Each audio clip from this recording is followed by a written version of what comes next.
आइलू आइलू चिक। हेलो हे रे सखी। का रे सखी? सुना सखी।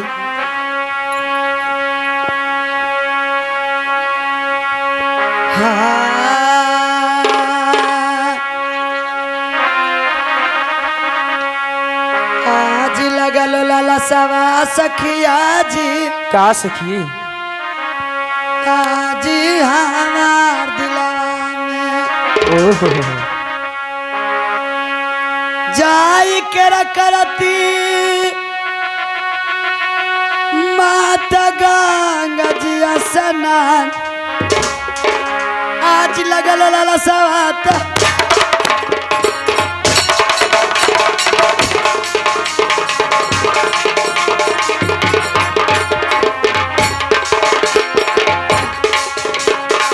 सखिया सुनाला कहला जी हमार।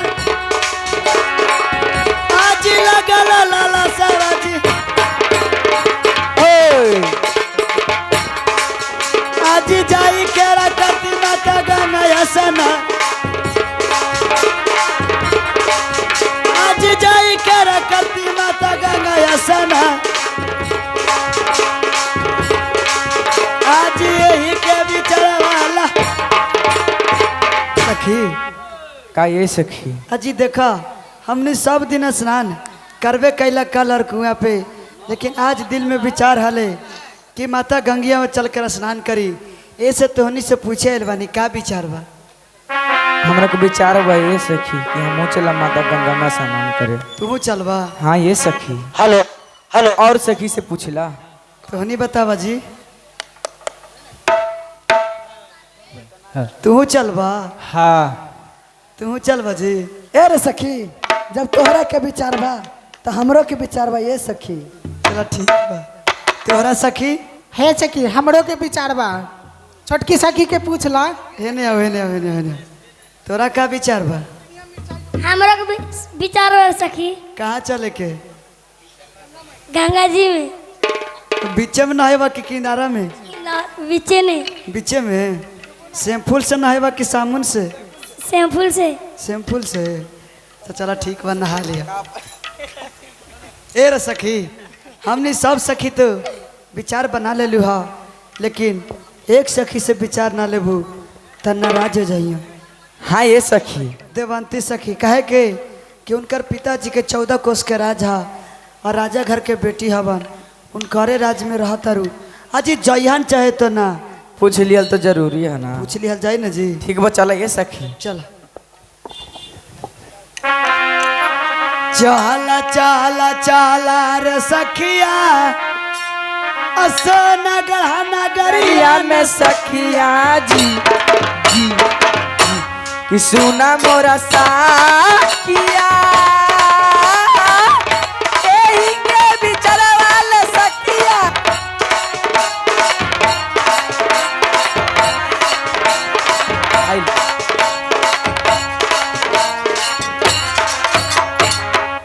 गणेश हेलो।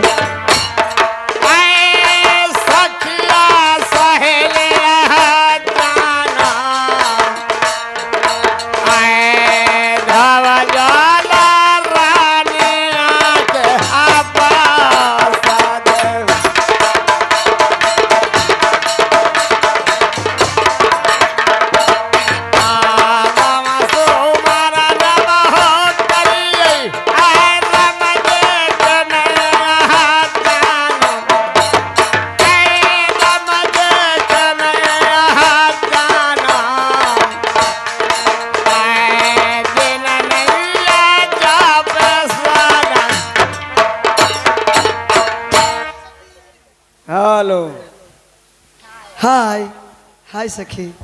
हाय कैसा ना को तबियत 3 दिन ठीक है को ना? हाँ सखी ठीक बा, लेकिन ई बतावा सब सखी इतना खुश कैसे नजर आवा तारू? खुश? हाँ खुशी के बारे में जानल चाहता रू। पतला आवाज कीजिए ना भैया। ए देखा हाँ। अगर तू खुशी के बात सुनबा ना हाँ तो जाना कैसे नचबा। कैसे? हाय तनी देखला सलेश भैया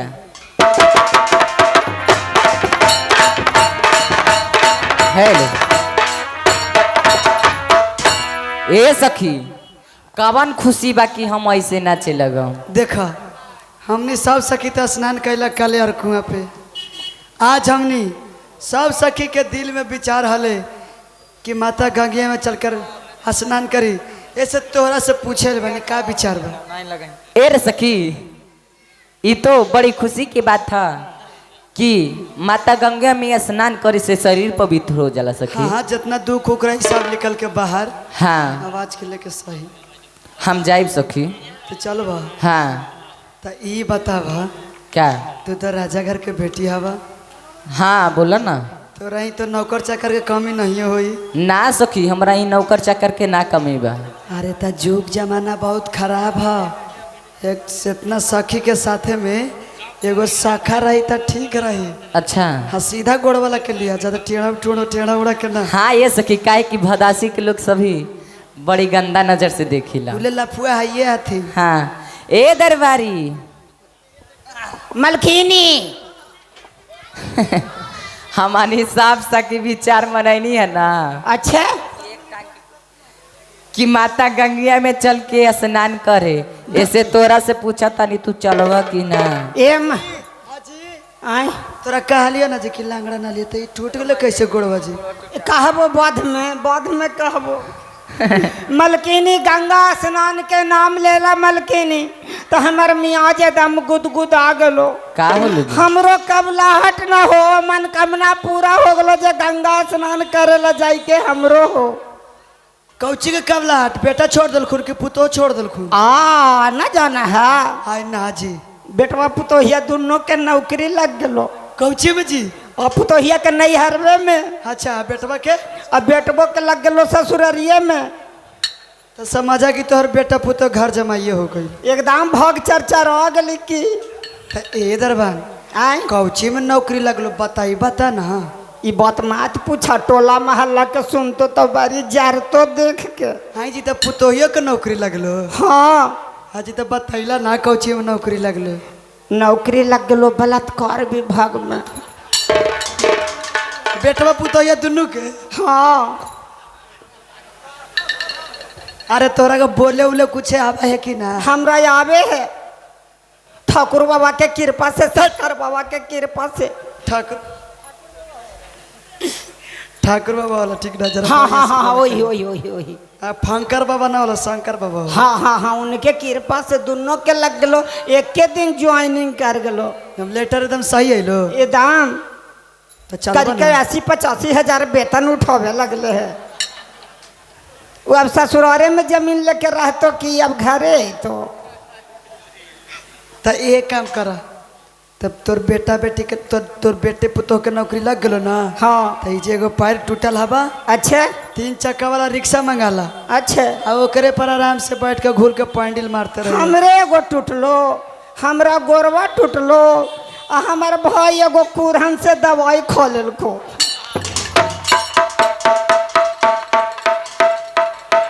ठीक बा ये दरबार सिंगार के बक्सा उठावा। ए सखी उठावा। अरे तो उनकरा ऊपर समाज के लोड बा तोरा ऊपर काची के लोड बा। कर बेटा पुतोह के नौकरी ना लगली जे जरंती से दवाई खेल के।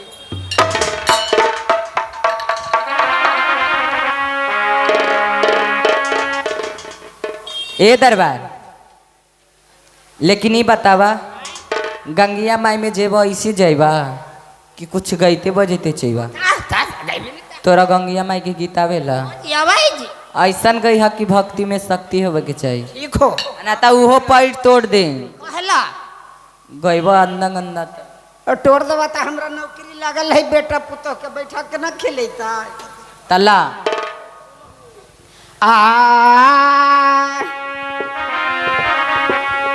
अच्छा लगे छौरी गंगा नहाई। यही गंगा माई के गीत होला। तोरा के छौरा बोलैले बा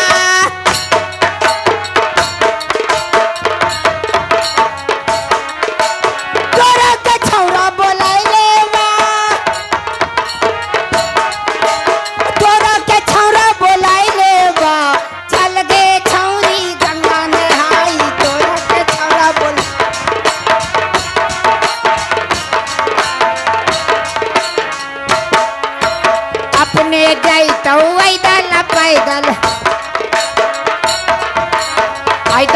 पैदल हो दल पैदल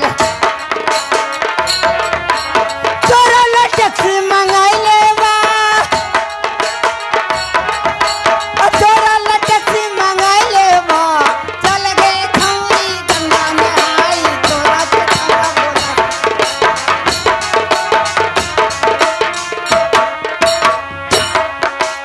अपने खाइतौ सुखाला रोटी सुखाला रोटी हो सुखाला रोटी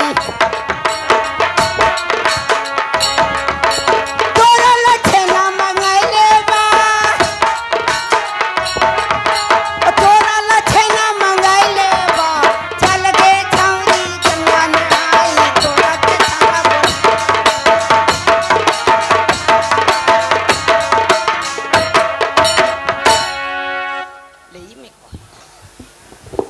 ए दरबार यही गीत होला। गंगा मैया के नाम ना ले लिया नदी के नाम ले लिया नदी का नाम लेला कान चढ़ा दे सुना कैसे होला। कानमा छिवा गेले एगो गोरवा तो छिवाइए गेला अबरे कानमा छिवा दिया कि गंगा जी के तीरवा देवी हो मैया के मंदिरवा या हो रामा होते बिहनमा कि गंगा जी के तीरवा देवी मैया के मंदिरवा या हो रामा होते बिहनमा किसा तो जानी करेली असना हो होते बिहनमा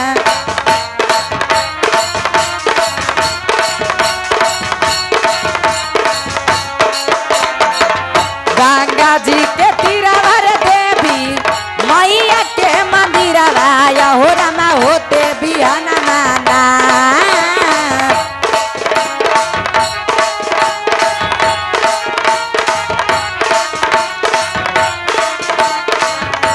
किसा तो जानी करेली असना हो होते बिहनमा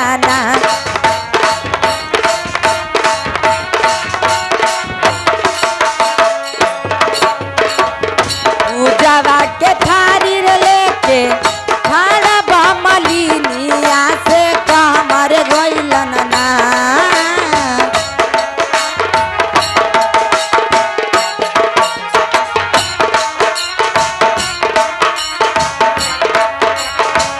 पूजावा के थारी लेके खाना बमलिनिया से कमर गइलन तस तो जानी छोड़ी के असथाना हो कमर गइलन ना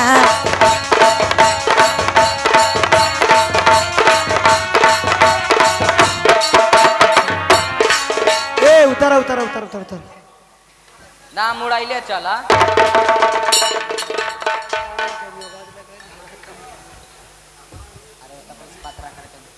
ए दरबार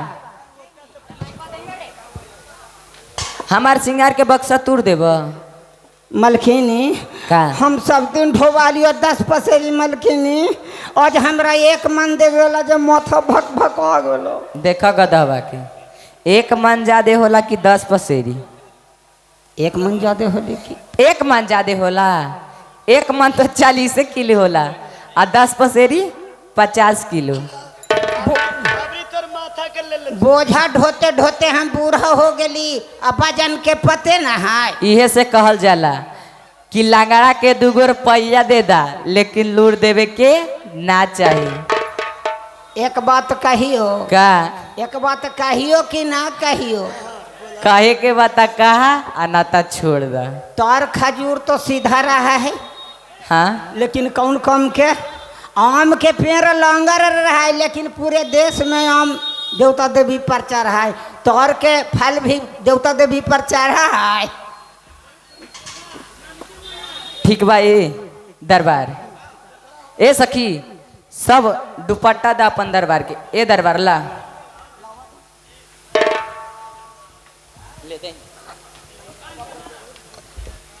ला अपन अपन दुपट्टा दे जा ला हो दरबार बेचारा दरबान पर हमरा ममता लगा जी ए दरबार ला काहे दाग कौची के है जी? ई दाग आम के है कोई काम के है? ना, ये आम के दाग है। अजी ई तोरे एकदम फोकराइन महको हो जी। ए रे सखी, जेकरा का जैसे दिल करे उसे कूद कूद के नहा सखी। चले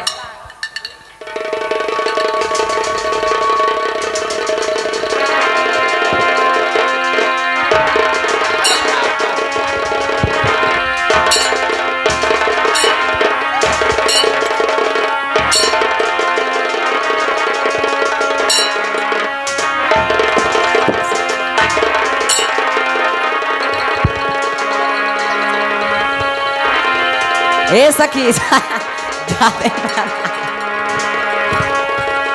न तो आँख लाल हो जाए तो माई बाबू को सही।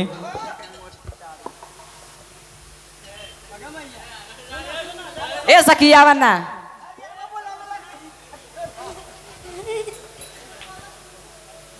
ए दरबार दुपट्टा दा।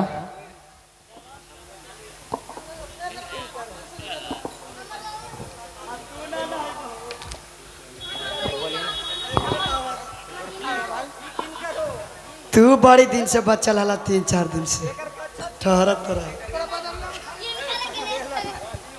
तू ना नाइवा तोर बेटा पुतो के नौकरी लगलो ता आई हम कल है ना मुरना करके लिए है। किन कर आई किनका बेटवा पुतहिया दोनों के। आई जी तो करीब करीब दोनों के वेतन कितना बा? आई जी तो पुताहियों के टाकली कर दिलो। हाँ मुरना कर दिली दोनों के।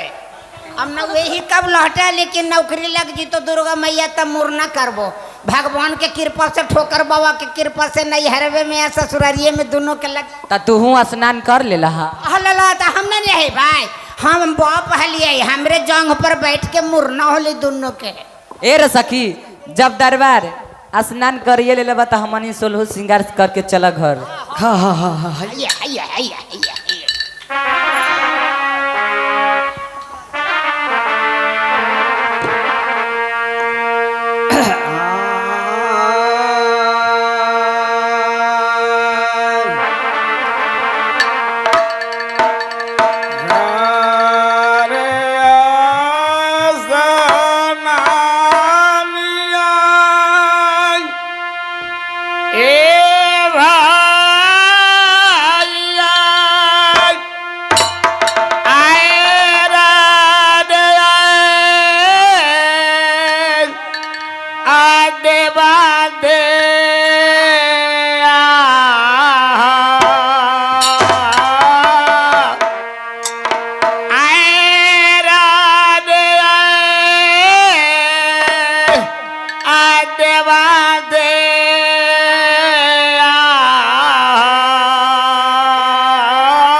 ए सखी का तो 16 श्रृंगार कर लेला। हाँ ये सखी तू भी कर ले रहा। हाँ ये सखी ए सखी अब चला सखी देवांती था ठीक बा चला। ए सखी देवांती का ये सखी का तू 16 श्रृंगार कर लेला। हाँ ये सखी देखा कैसा लगा तनी। हाँ जी तन मनी तो ठीक ही लग रहा। एने आवा ना लाइटवा में।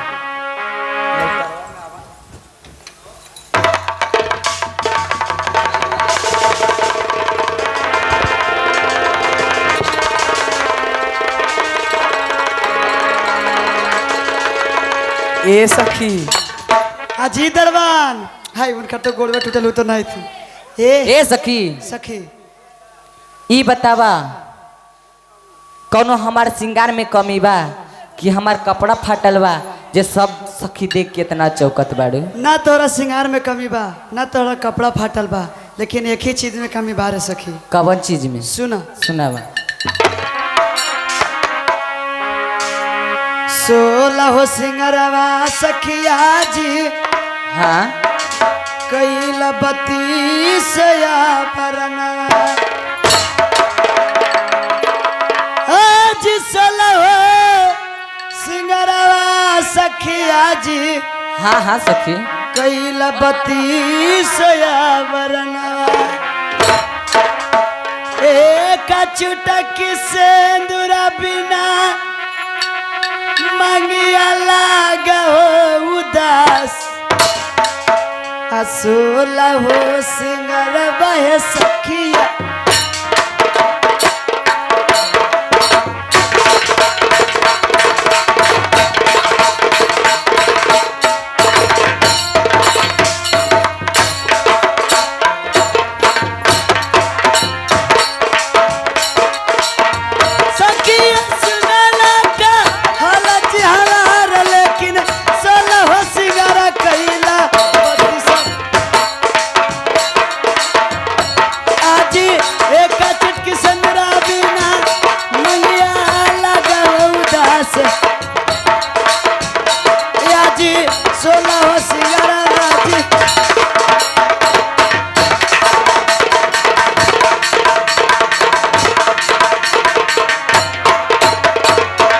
सखी 16 सिंगार क्या है 32 रन सखी लेकिन एक चुटकी सेंदूर बिना सारा सिंगार बेकार है।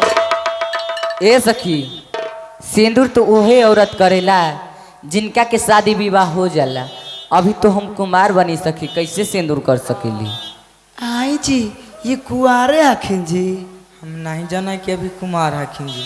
हमने के साहब के शादी विवाह हो गए है। का देखो हाँ ये सखी हाँ ये सखी हाँ ये सखी हाँ ये सखी हाँ ये सखी तोर छोटकी हाँ ये छोटकी तू आगे आगे आवा। का हमनी के बालो बच्चा भी बा का बालो बच्चा बा का खाली ई बता। खाली सेंदूर करे से हो गए। तोरा कई गो बा? हमरा के 2 गो बा। 2 गो? हाँ आ तोरा के? हमरा के 6 गो बा ए सखी। 6 गो? आ तोरा के? हमरा के 4 गो। 4 गो? आ तोरा के? हमरा के एगो बे सखी। तू अभी 1 गो में बा। आ तोरा? हमरा एगो बा ई मुन्नी आ मुन्नियो को शादी करा देले हियो। मुन्नी तोरा कई गो बाबा मुन्नी? ये पूरा हमरे है। का पूरा तोरे बा? सुना इतना छोट छोट उम्र में इस सब मोटा मोटा बूढ़ा बाबा के भार खा ले लू। तना तोरा ऐसा हिक हिक हो जाही कमर वही कमरिए से पातर वाला में हमार हिक हिक ना होगा। सुना सखी जान रही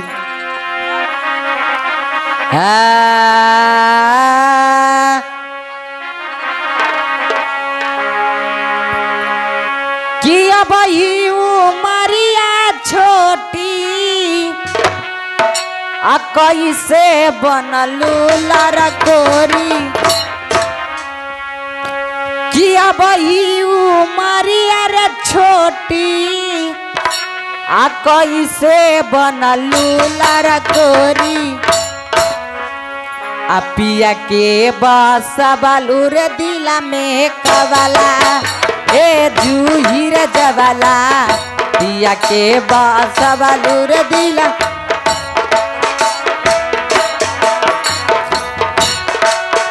अरे आवाज को पतला कीजिए, आवाज को पतला कीजिए, मोटा नहीं। हेलो अब ही उमरिया रे छोटी कैसे बनलू लड़कोरी। अरे छोटी कैसे बनलू लड़कोरी पिया के बासैलू रे दिला में कवाला ए जूही जवा पिया के बासवलू दिल में कवाला ए जूही जवाला।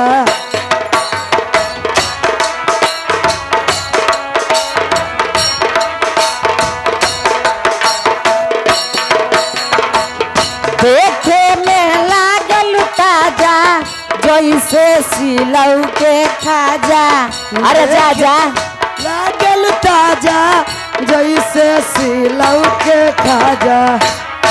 आ पिया संगे लुटालू कबाले माजा ए जूही रे जवाला पिया के बासवलू दिल में कवाला ए जूही जवाला।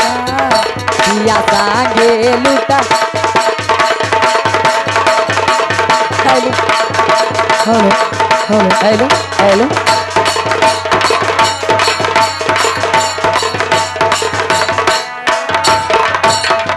जा जा सखी तोहन इनके छोट छोट उम्र में तोहन इनके माई बाबू जिंदगी बर्बाद कर देनी। तोर हमरा का तोर जिंदगी बच्चा को हाँ एगो काम कहियो, एगो बात बोलियो। बोला ना। ज्यादा तोरा ना होबा को ना। हाँ देखा एगो बूढ़ा बाबा बैठल खून एकदम सामने एकदम देखा एकदम नजर गड़ा के आ उनके लेके चल जा। ए सखी बाप माई के कम से कम तिलक तो बच जाए। ए सखी तोहानी छोट घर में बाड़ू छोट जात के बाड़ू हम बड़ा घर के बेटी आई हमरा ही कुछ के कमी ना बा कि हमार बाप पाई के तिलक बची। तो जब बड़ा घर में इज्जत ना मिली ना वो छोटा घर में इज्जत मिल जाए ठीक ना। तो कौना काम के सुन का हेलो कि तोरा पिता सखिया आज जाता कटिया है। आज किया तेरा पिता राह गेला न पांचवा के जी चोर। सखी जवान संभाल के बात कर। शादी ना करबल न सखिया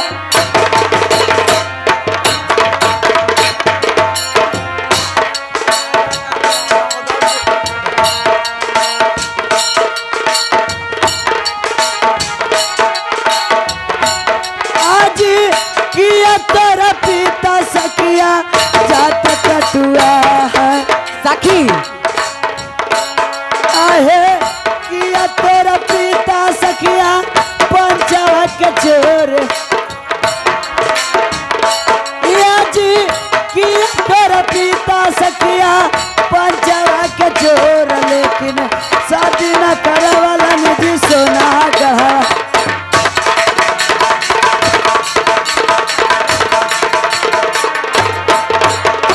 सखी क्या तुम्हारे पिता जात के काटल हैं? क्या तुम्हारे पिता पंच के चोर है? धन दौलत के कमी हो गया है? तुम्हारे पिताजी तो एक पतल भात भी नहा रखते हैं। सखी अब बड़का तो काले चला के हमें राजे घर के बेटी हैं। घर का बता कौना काम के सुना कुछ देखा एगो बात कही जब तक खींचा ककड़ी रहे तो खाए में ठीक लगा है। आज जो बाजा है ना पूरा कोई स्वाद ना। ए सखी जवान संभाल के बात कर। ना कर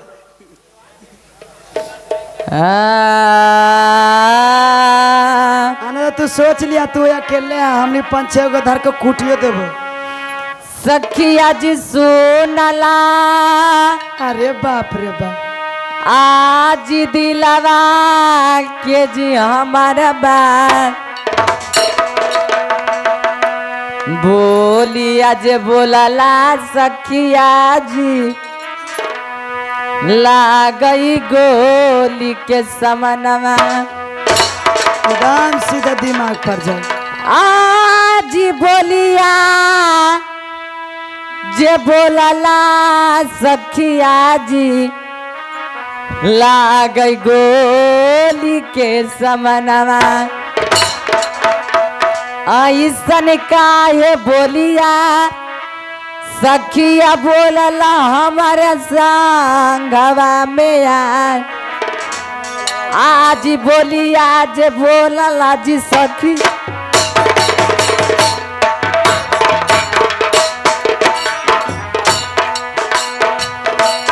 ए सखिया जी सुनला का हल जी हमारे लाइन नीचे से चलिया। आजी बोलिया जे बोलला लागे खिंचा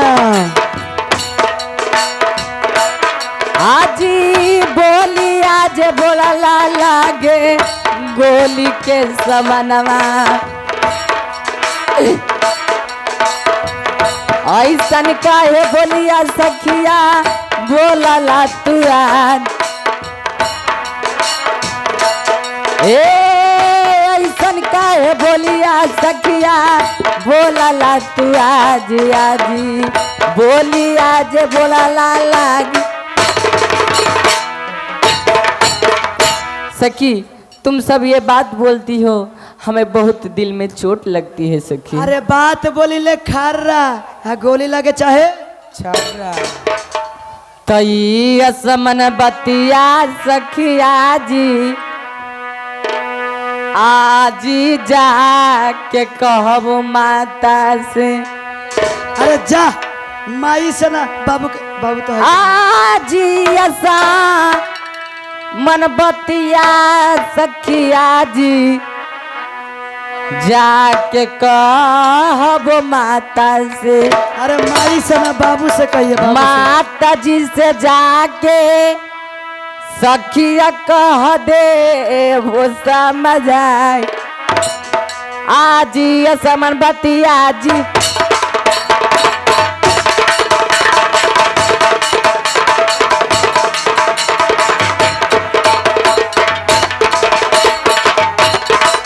सखिया सुनला कहल जी हमान आजी असमन बतिया जी जाके कहब माता से आजी असमन बतिया जी जाके कहब माता से आजी माता जी से जाके सखिया कह दे वो समझ आई आजी माता जी से जाके सखिया कह दे वो समझ आई आजी असमन बतिया जी आ भैया समन बतिया सखिया जी कहबो समझ आई आ भैया समन बतिया सखिया जी कहबो समझ आई आ भैया समन बतिया जी सखिया जी सुनला ध्यान लगाई माना बकनिया तानी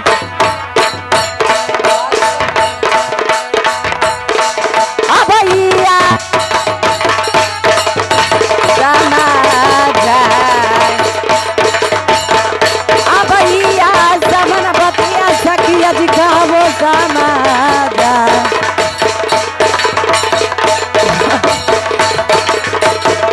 आ भाई